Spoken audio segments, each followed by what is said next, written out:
네, 그러시면은 하나님 말씀 보도록 하겠습니다.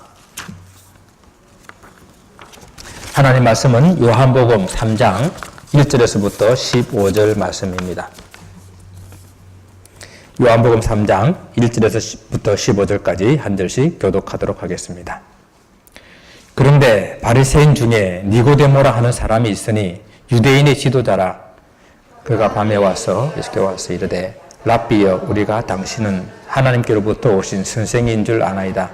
하나님이 함께 하시지 아니하시면 당신 행하시는 이 표적을 아무도 할 수 없음이니이다. 예수께서 대답하여 이르시되 진실로 진실로 내게 이르노니 사람이 거듭나지 아니하면 하나님의 나라를 볼 수 없느니라. 니고데모가 이르되 사람이 늙으면 어떻게 날 수 있사옵나이까? 두 번째 모태에 들어갔다가 날 수 있사옵나이까? 예수께서 대답하시되 진실로 진실로 내게 이르노니 사람이 물과 성령으로 나지 아니하면 하나님의 나라에 들어갈 수 없느니라.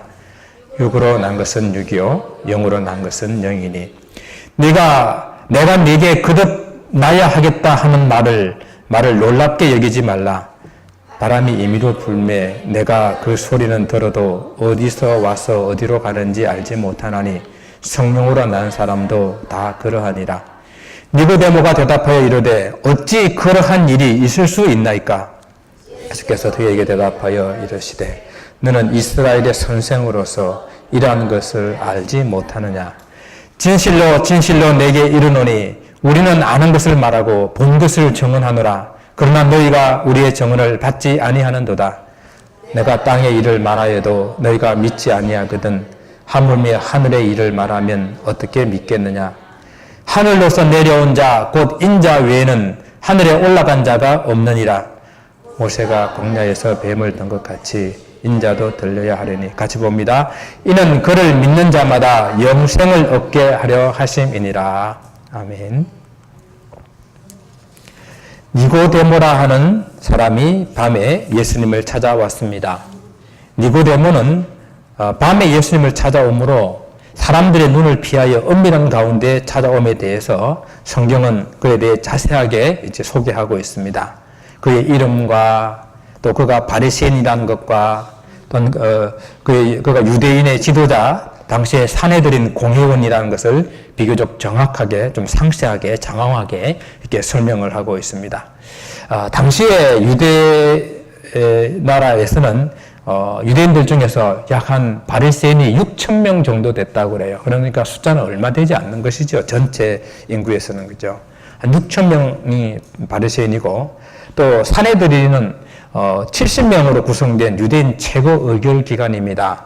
산헤드린의 구성은 제사장, 그 다음에 사두개인, 바리새인, 서기관, 그리고 장로들 이런 사람들로 구성되어 있고 대제사장이 그것의 의장이 되었습니다. 이는 산헤드린은 순수한 이스라엘 혈통으로 평생 회원이 되었다고 합니다. 그런데 6,000명이 되는 바리새인, 전체 인구에서 6,000명도 적은 숫자인데 그 6,000명 안에서 이 산헤드린 회원, 공회원들 된다고 하는 것은 니고데모의 신분이 또한 재산이, 그 학문과 인격 등이 충분하게 인정받을 수 있는 그런 사람, 정말 지도자로서의 손색이 없는 그런 사람이었다라고 우리가 짐작해 볼 수가 있는 것이죠.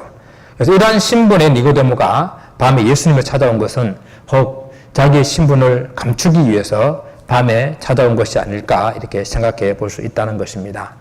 우리가 지난 시간에 예수님께서 성전에서 그 더러워진 성전을 소와 양을 쫓아내시고 돈을 다 쏟으시고 상을 엎으시고 비둘기 파는 사람들을 다 내보내시는 그러한 성전을 깨끗게 하시는, 정화하시는 그런 일을 이렇게 살펴보았습니다.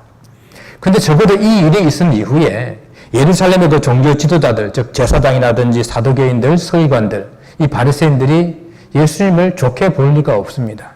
자기들이 가지고 있는 모든 것들에 대해서 책망을 하고 이렇게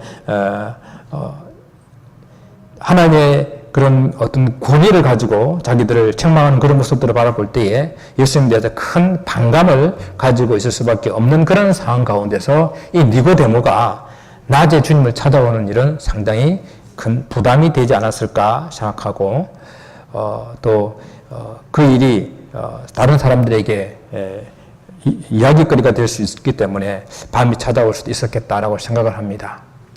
그런데 또 한편으로는 정말 니고데모가 사람들 눈을 피해서 밤에 찾아오기만 했을까라고 한번 생각도 한번 해볼 수 있는 거예요.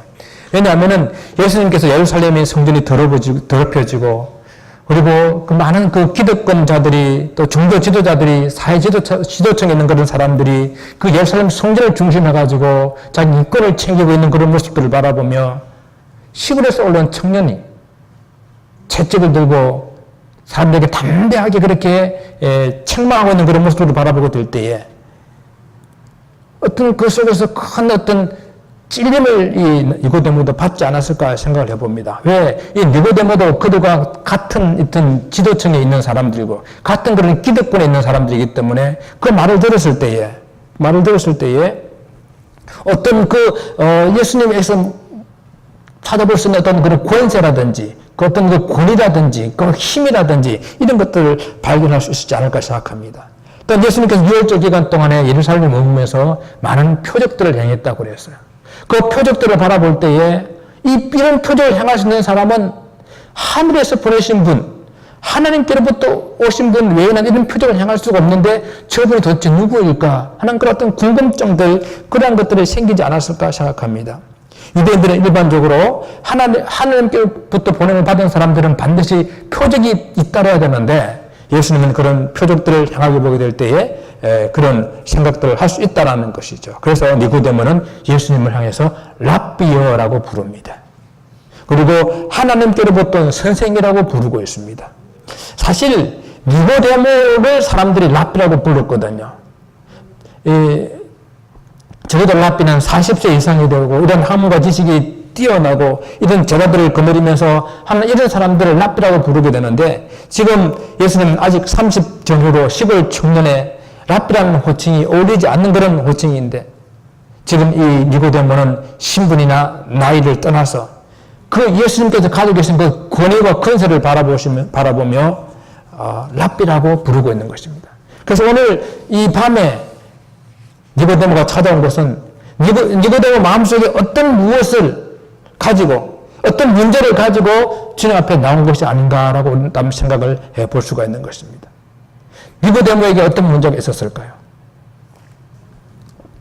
오늘 주님께서 니고데모의 말에 전혀 묻지도 않은 엉뚱한 말씀을 하시는 것을 봅니다. 진실로 진실로 내게 이르노니 사람이 거듭나지 아니하면 하나님 나라를 볼 수 없느니라. 여러분, 예수님의 이 말씀 속에서는요, 니고데모의 마음속에 무슨 문제가 있는지 어떤 갈증이 있는지를 알 수 있는, 짐작할 수 있는 그러한 예수님의 말씀이에요.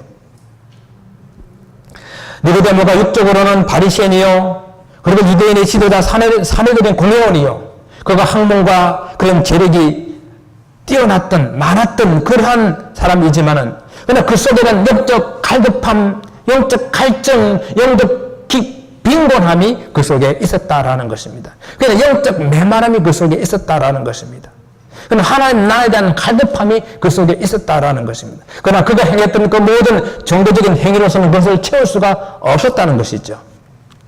우리가 오늘 읽었던 본문 바로 앞에 나오는 본문 25절 말씀에 보면 이렇게 기록하고 있습니다.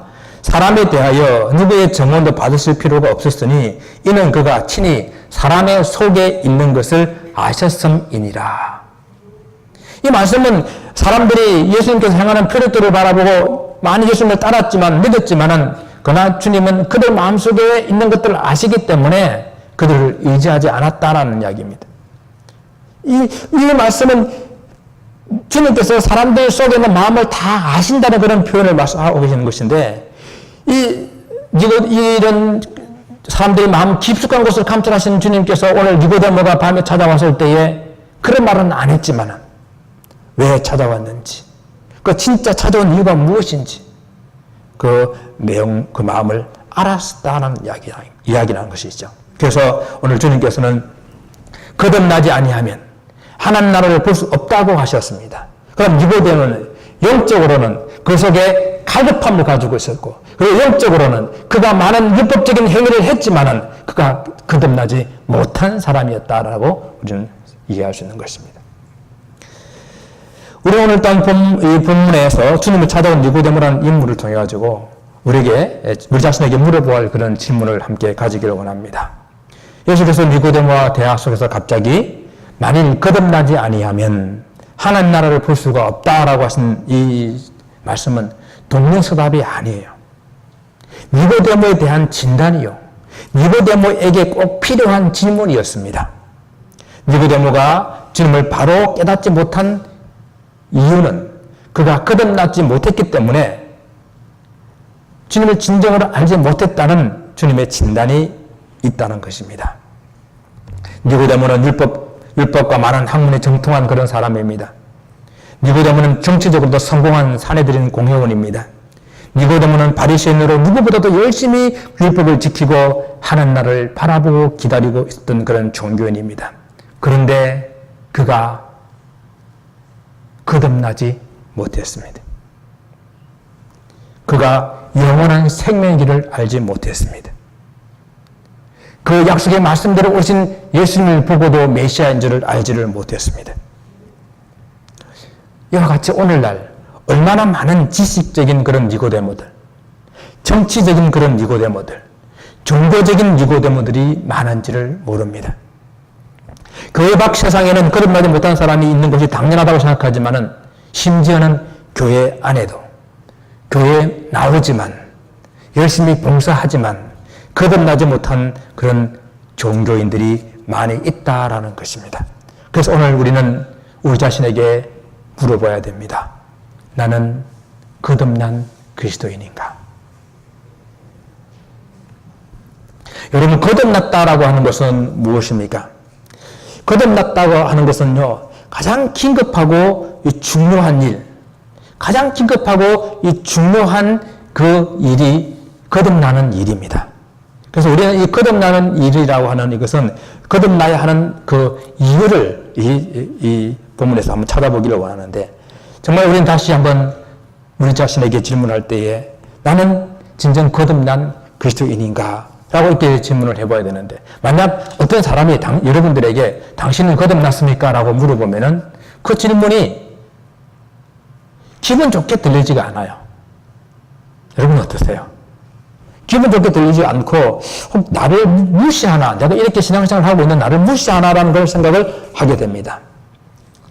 그런데 이런 질문은요, 가끔 자기에게 던져보는 것은 상당히 유익합니다. 나는 거듭난 그리스도인인가? 왜냐하면 이 질문은 너무도 긴급하고 중요한 그런 질문이기 때문입니다. 주님께서도 이 질문이 너무도 중요한 질문이기 때문에 중요하게 말씀을 하셨어요. 주님께서 어떤 일을 중요하다고 생각하게 될 때는 이렇게 진실로라는 말을 강조어로 사용하셨어요. 오늘 본문에서도 3번이나 이 표현을 사용하고 있는데 그 중에 2번이 거듭나야 된다는 이 말씀 속에 진실로 내게 이르노니 라고 말씀하시면서 이 말씀을 강조하고 있습니다. 거듭난다고 하는 것은 너무도 중요하고 긴급한 문제라는 것입니다.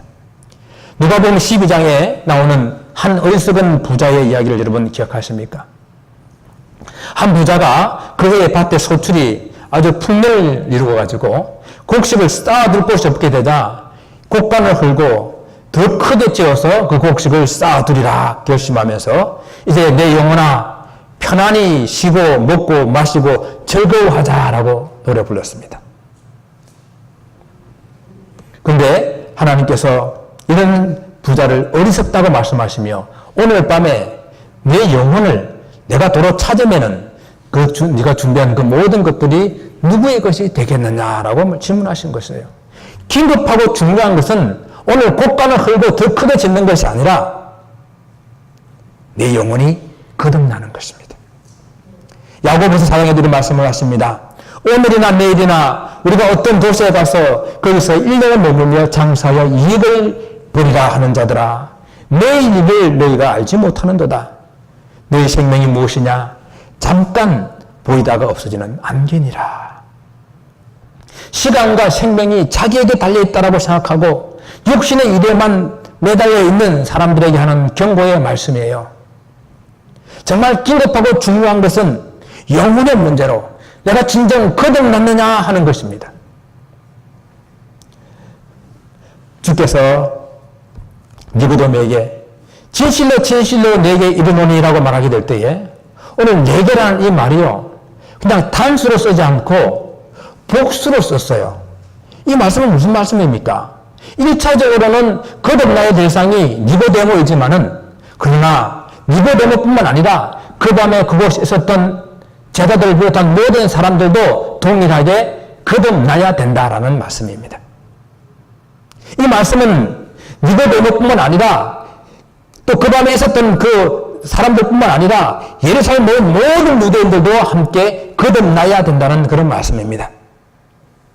또 이것은 당시에 예루살렘에 있던 유대인들뿐만 아니라 오늘 이 말씀을 읽고 듣고 있는 우리 모두들에게도 해당되는 말씀으로 우리 모두도 다 거듭나야 된다는 것을 강조하고 있는 말씀입니다. 이처럼 거듭나는 문제는 우리 모두들에게 가장 긴급하고 중요한 문제입니다. 18세기에 영국의 대각성 운동을 일으켰던 부흥사요 대집회를 이끌었던 조지 위필드라는 목사님이 있습니다. 그 목사님이 자주 했던 설교가 바로 오늘 본문 요한복음 3장의 말씀이에요. 그는 전 유럽과 미국을 수차례 다니면서 대형집회를 했는데 그는 가는 곳곳마다 내가 거듭나야 하겠다라는 이 본문의 설교를 했습니다. 그래서 하루는 친구가 이렇게 물어봅니다. 왜 이 설교를 가는 곳곳마다 이렇게 자주 하느냐라고 물었습니다. 그때 조지 위필드 목사님이 하신 말씀이 바로 네가 거듭나야 되기 때문이다 라고 이렇게 말씀을 하셨다고 합니다. 이처럼 거듭나는 것은 우리 모두에게 가장 긴급하고 중요한 문제입니다. 내가 진정 거듭난 그리스도인인지, 내 아내가, 내 남편이, 내 자녀가 진정 거듭난 그리스도인인지 심각하게 생각해 보시기 바랍니다. 지금 전 세계 인구는 76억 5천을 지나가고 있습니다. 그 중에서 좀 많이 잡아서 33% 정도, 30% 정도가 기독교인이라고 합니다. 그럼 약 한 23억 정도가 되는데 23억 되는 기독교인들 가운데 진정 거듭났습니까? 라는 그런 질문에 거듭났다고 확실하게 대답하는 사람들은 10%가 채 안 된다고 합니다. 그렇다고 한다면 76억 중에 몇 사람이 거듭난 것입니까? 그래서 많은 교회들마다 이렇게 통계를 내요. 그 교회 안에 진짜 거듭난 사람이 몇 프로나 될까? 저는 지난번에 말씀드렸잖아요.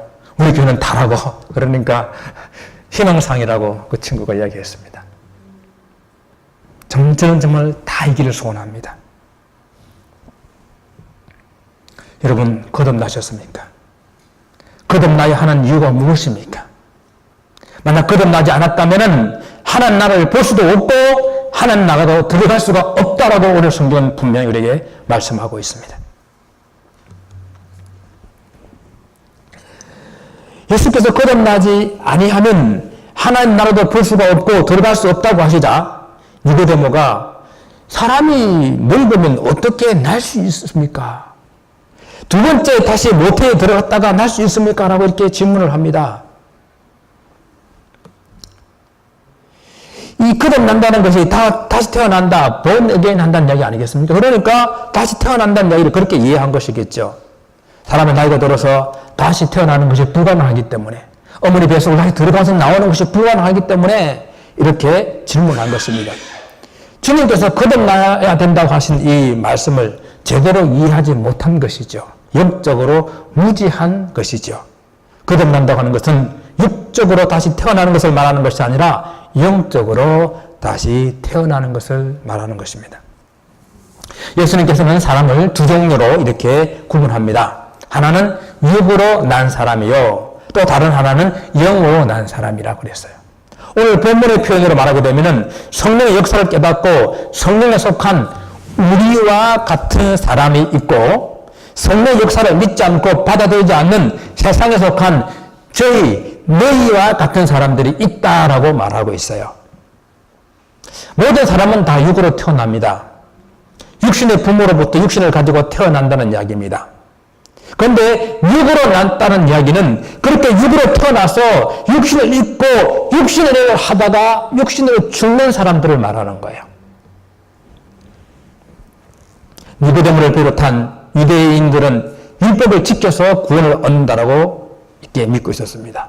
성경을 읽었지만은 그 성경에서 말씀하신 분이 지금 오셔서 표적을 보이시는데 불구하고 그가 그리스도인 줄을 알지를 못했었습니다. 육신을 태어나서 그냥 육신의 눈으로 세상을 바라보기 때문에 육신으로만 생각하고 살아가는 사람들입니다. 그러나 영으로 난 사람은 육신으로 태어났지만 성령으로 다시 태어나는 거예요. 성령으로 다시 태어났다는 것을 의미하는 것입니다. 그래서 거듭났다라는 거예요. 육이 영과 다른 것처럼 이렇게 영으로 다시 태어나게 되게 되면 완전히 다른 존재로 태어난 거예요. 질적으로 다른 존재가 된 것입니다. 마치 물이 변하여 포도주가 된 것처럼 완전히 다른 존재가 된 것이에요. 이 세상에 속해 있다가 저 하늘나라의 시민으로 신분의 변화가 완전히 일어나 버린 것을 말하는 것입니다. 바울은 이런 변화를 썩을 육체에서 불법을 썩지 아니할 영원한 생명으로 태어난 것이다라고 이렇게 표현을 하고 있습니다.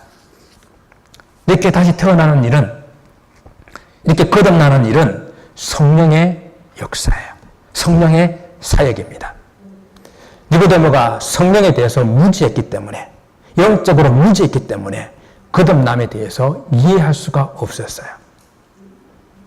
그래서 예수님께서 책망하십니다. 너는 이스라엘의 선생이라고 하는 자가 어떻게 이것을 알지 못하느냐라고 주님께서 그에게 책망하십니다.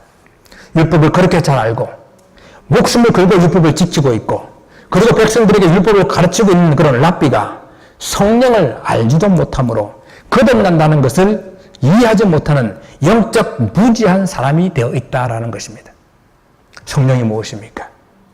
성령은 바람처럼 눈에 보이지는 않지만 그 존재가 분명한 것처럼 바람이 지나가게 되면 나뭇잎이 흔들리고 바람이 지나가면 우리가 이렇게 피부로 느끼듯이 보이지 않지만 분명히 존재하는 것처럼 그가 어디로 와서 어디로 가는지를 모르지만 분명히 존재하는 것처럼 그렇게 하나님의 성령으로 거듭나는 일이 분명히 존재한다라는 말씀을 하고 있는 것입니다.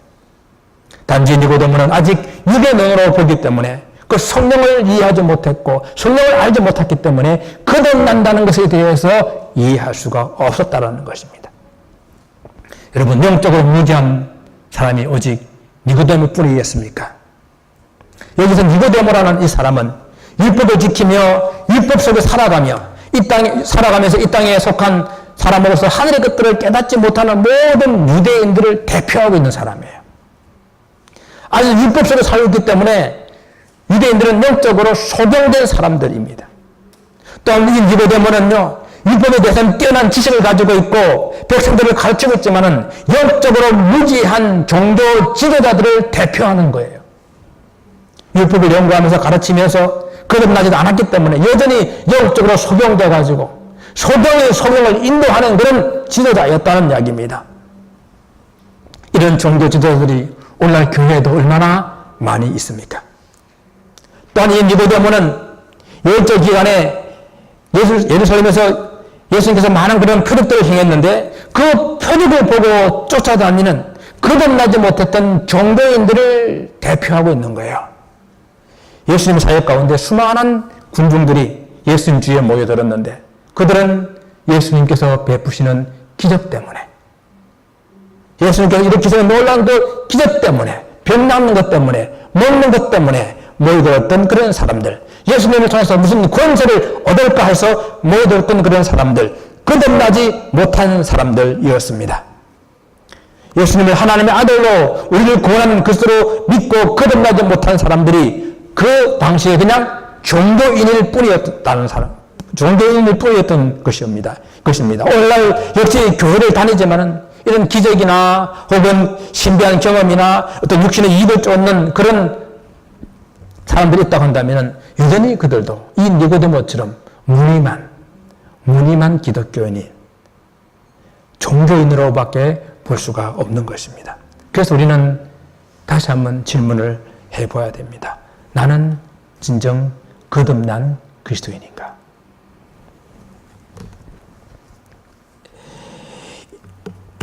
마지막으로 어떻게 거듭났는지 그 방법을 이렇게 살펴보면서 거듭남의 의미를 다시 한번 생각해 보기를 원합니다. 거듭났다라고 하는 것은 첫째, 거듭나는 방법은요, 첫째, 물과 성령으로 거듭난다고 오늘 성경은 말씀하고 있어요. 예수께서 니고데모에게 다시 태어난다고 하자 이 니고데모는 어떻게 그것이 가능합니까? 라고 이렇게 질문을 하거든요. 그런데 주님께서 물과 성령으로 거듭나는 것이다. 물과 성령으로 거듭나지 않으면 하나님 나라를 볼 수가 없다라고 말씀하셨습니다.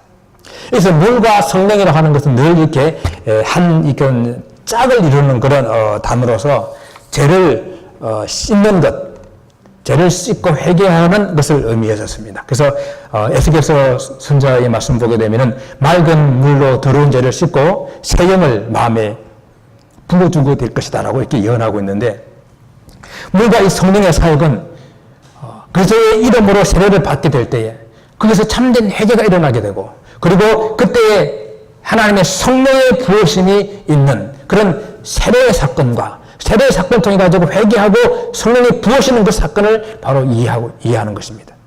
그러므로 죄로부터 깨끗하게 되는 이런 세례와 성령의 임재하심으로 말미암아 우리는 거듭날 수가 있는 것이에요. 그 세례를 받는 것은 너무도 중요한 일이에요. 이 세례를 받게 될 때에 죄 씻음과 성령의 충만함을 받게 되는 것이거든요. 또 두 번째는 어떻게 우리가 거듭날 수 있느냐? 그 거듭나는 것은 예수 그리스도를 믿을 때에 거듭난다고 분명히 우리에게 말씀하고 있습니다. 니고데모는 예수께서 베푸신 많은 표적을 보았습니다. 그러나 그 표적 속에서도 예수님을 그리스도로 믿지 못했다는 이야기예요. 그래서 주님께서는 니고데모와 유대인을 향해서 이렇게 말합니다. 너희가 우리의 증언을 받지 아니하도다. 표적을 통해서 주님께서는 하나님의 아들의 심을 나타내 보여주심에도 불구하고 그들은 표적만 바라보았지, 표적의 그 교감만 그들은 쫓았지, 그들 참된 그 속에서 예수 그들을 믿고 받아들이지 못했다는 이야기죠. 예수님을 그리스도로 믿지 않는 한 거듭날 수 있는 길이 없어요. 거듭나지 않고서는 또한 하나님 나라에 들어갈 길이 없습니다. 주님께서 유일한 길이 되심을, 예수님께서 유일한 길이 되심을, 오직 주님만 하늘로부터 오셨고 다시 하늘로 올리시는 그분이 됨을 오늘 우리에게 말씀해 주고 있습니다. 니고데모가 영적으로 무지하여서 이해하지 못하자 주님께서는 다시 모세가 광야에서 뱀을 든 사건을 가지고 설명을 하고 있는 거예요. 자, 광야에서 이스라엘 백성들이 모세를 향해서 불평과 원망을 쏟아 놓았습니다. 그러자 하나님께서 그 백성들 가운데에 불뱀을 보내가지고 사람들을 물게 했습니다.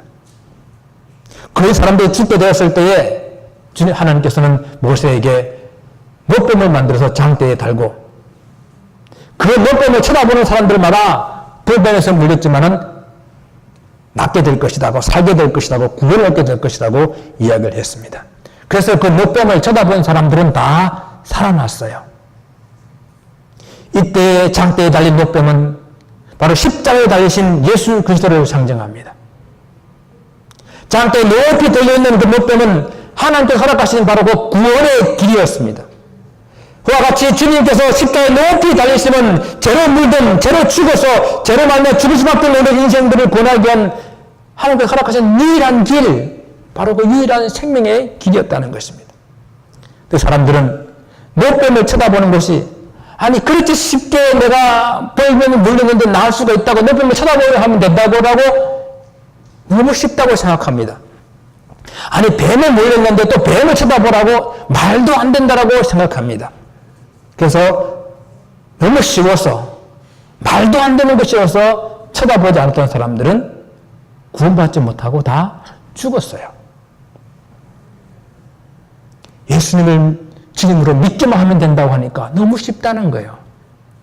그렇게 쉽게 내가 구원을 받을 수 있다라고? 아니 예수님을 믿으면 내가 영원히 산다고? 아니 말도 안 되는 일이라고 또 믿지 않습니다. 그렇게 예수님 믿는 게 너무 쉬워서 또 말도 안 되는 일이라서 믿지 않으면은 거듭날 길이 없는 것입니다. 거듭나는 길은 오직 유일한 길 예수님밖에 없다는 이야기입니다. 거듭난다는 의미가 무엇인지를 한번 생각해 봅니다. 여러분, 거듭나는 것이 무엇입니까? 거듭나는 것이 무엇이에요? 예수님 믿고 변화되는 것이죠. 그죠? 예수님 믿고 변화되는 것이 거듭나는 것입니다. 신분의 완전한 변화가 일어나는 것입니다. 그래서 신분의 변화가 재종에서 하나님의 자녀로 완전히 신분의 변화가 일어난 것이에요. 여러분, 하나님의 자녀가 된다고 하는 것은 예수 그리스도를 믿어서 내가 죄를 회개하여서 성령으로 다시 태어나게, 하나님 자녀로 다시 태어난다는 이야기입니다. 이것이 거듭난다는 그런 의미예요. 하늘로부터 다시 태어난다. 그래서 하늘로부터 다시 태어나기 때문에 이것을 가리켜 사람들은 하나님의 자녀다라고 우리를 이렇게 부르는 거예요. 사람이 우리가 태어나면 우리 부모가 있잖아요. 그와 마찬가지로 우리가 영으로 태어났기 때문에 우리 하나님이 우리의 아버지가 되셔서 우리가 하나님을 아버지로 부르고 우리가 하나님의 자녀가 되는 것입니다. 그런데 이렇게 하나님의 자녀가 되면은 하나님께서는 하나님의 자녀들에게 영원히 사는 영생을 선물로 주신다고 했습니다. 오늘 본문에 15절 말씀인데요. 이는 그를 믿는 자마다 영생을 얻게 하려 하심이라 라고 기록하고 있어요. 거듭나게 되면은 하나님의 자녀가 되게 되면은 영생을 얻게 되는 것이에요. 비록 우리가 이 땅에 육신을 입고 살지만은 저와 여러분은 거듭났기 때문에 영원한 생명을 소유하고 사는 것이에요. 이미 이 땅에서 살 때부터 우리는 영원한 생명을 이미 소유하면서 사는 것, 이것이 거듭난 삶의 의미입니다. 사랑하는 성도 여러분 거듭나셨습니까? 거듭난다는 것이 무엇을 의미하는지 여러분 다시 한번 깨달았습니까? 예수님을 구주로 믿어서 영생을 소유한 삶, 이것이 거듭난 거예요. 그런데 우리가 예수 믿고 구원을 받았다, 거듭났다 라고 이렇게 하는 그런 의미를 다시 오해하는 그런 경우들이 있어요. 여러분, 예수님 언제 믿었어요? 내가 예수님을 믿는다고 고백하게 될 때에, 혹은 그것을 세례받을 때에나, 혹은 내가 예수님을 처음 믿고 영접할 때에 내가 예수님을 믿는다, 내가 믿습니다, 따라하십시오, 믿습니다라고 한 그 고백 한 번만으로 끝난다라고 생각하는 것, 이것이 우리의 오해라는 이야기예요. 믿는다라고 하는 것은요, 항상 현재형이에요. 지금 내가 예수를 그리스도로, 나의 구주로, 나의 주님으로 믿고 있느냐 하는 거예요. 그것이 믿는다라는 의미입니다. 과거에 내가 얼마나 믿음이 좋았느냐, 그 의미가 없습니다. 그리고 지금 내가 믿지 않지만은 내가 나중에 반드시 믿을 것이라고 하는 그런 약속도 아무런 의미가 없어요. 지금 이 순간, 지금 내가 바로 이 순간 주님을 나의 구주로 믿고 지금 내가 이 순간 죽어도 천국 갈 수 있느냐 하는 그 믿음, 있다 하는 그 믿음, 그것을 가지고 있느냐 하는 것이에요. 그래서 바울은 이 시간 우리에게 이렇게 도전합니다.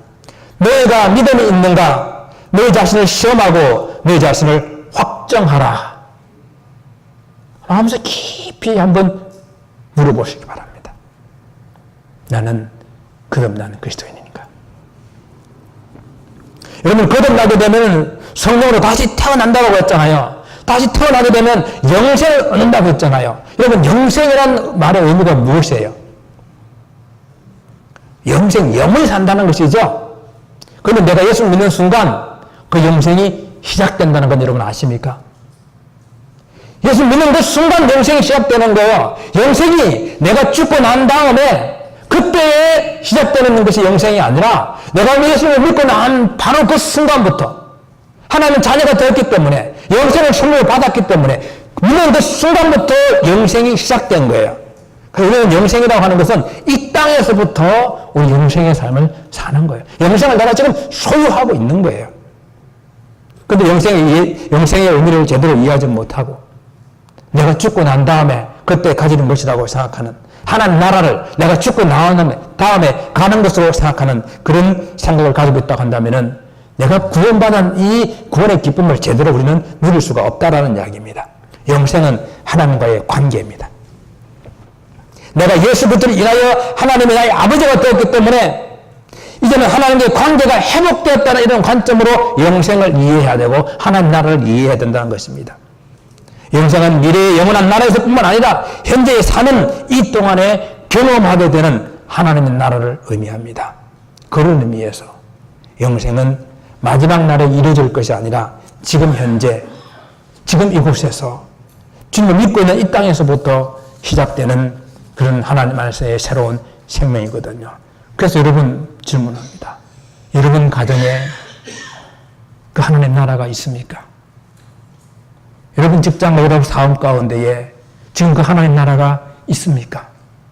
여러분이 이렇게 함께 교회 다니는데 이 가운데 하나님 나라에 대한 그런 기쁨과 즐거움과 감격이 있습니까? 이것이 지금 소유하고 있어야 돼요.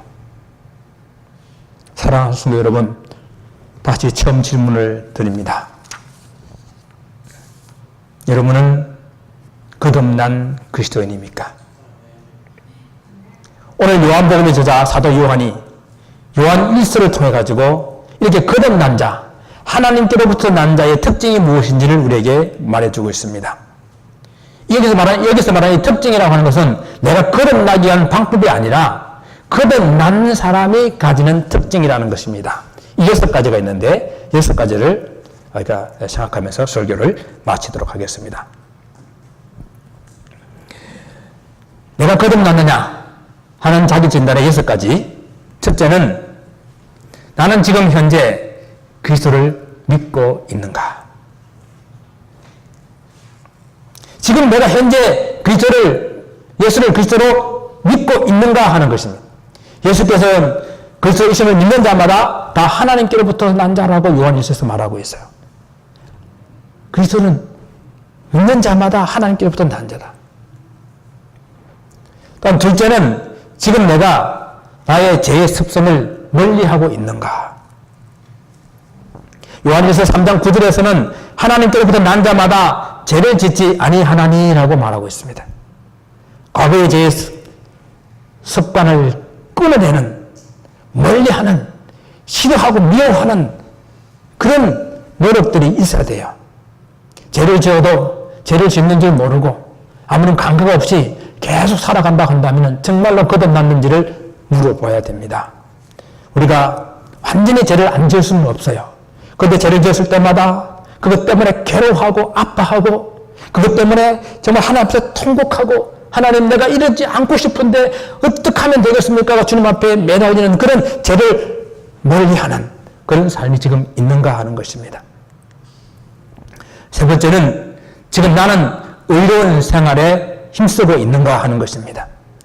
요한일서 2장 29절에 의를 행하는 자마다 그에게서 난 줄을 알리라 라고 말씀합니다.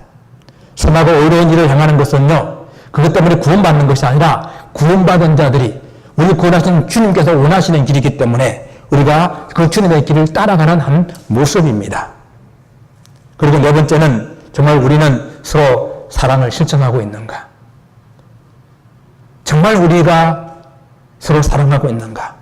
형제를 사랑함으로 사망에서 옮겨 생명은 들어간 줄을 알거니와라고 요한일서 3장 14절에 말씀하고 있습니다. 우리가 서로 사랑할 때에 주님의 참 제자가 된 것을 알리라고 말씀하지 않았습니까? 정말 이곳 안에 참된 사랑이 있는지를 우리는 살펴봐야 됩니다. 다섯 번째는 나는 세상의 악을 이기고 있는가 하는 것입니다. 대저 하나님께로부터 난 자는 세상을 이긴다라고 요한일서 5장 4절에서 말씀하고 있거든요. 하나님께서 난 자는 세상에 유혹이 있고 세상에 여러 가지 핍박이 있다 하더라도 그것을 넘어가지 않고 그것을 이기는 것. 세상의 방법과 세상의 판단과 세상의 것들을 가지고 더 쉽게 살 수 있고 더 많은 것들을 누릴 수가 있지만 때로는 내게 손해가 오고 내게 핍박이 온다 하더라도 그 유혹에 넘어가지 않고 살아가는 것, 그것을 세상을 이긴다라고 말하는 것입니다. 마지막 6번째는 지금 나는 경건함을 힘쓰고 있는가 하는 것입니다. 하나님께로 난 자가 자기를 지킨다고 요한일서 5장 18절에 말씀하고 있습니다. 자기를 죄에 물들지 않게 하려고 매일매일 말씀으로 기도로 몸부림치며 성결하게 살려고 애쓰고 힘쓰는 것이 있느냐 하는 것입니다. 사랑하는 성도 여러분, 조용히 자신에게 물어보시기 바랍니다. 나는 진정 거듭난 그리스도인인가? 거듭났다고 하는 것은 지금 이 순간 예수를 그리스도로 나의 구주로 믿고 있는 사람입니다. 거듭났다고 하는 것은 지금 바로 이 순간 하나님의 관계가 회복되어져서 하나님의 자녀로 영원한 생명을 소유한 사람입니다. 그래서 지금 여러분 삶 가운데에, 여러분 가정 가운데에 그 천국이 매일매일 맛보는, 경험하는 그런 삶이 거듭난 사람의 삶입니다. 같이 기도하겠습니다. 아버지 하나님, 지금 이 시간 조용히 내 심령 속에 나는 진정 거듭난 그리스도인인가 질문합니다.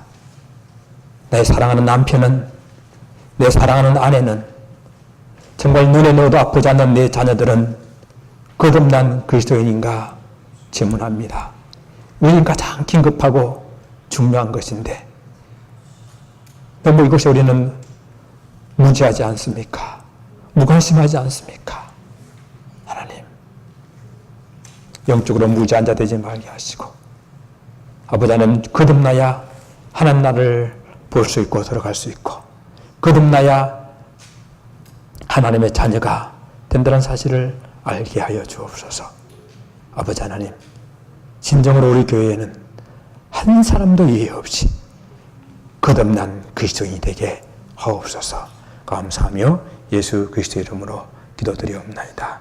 아멘.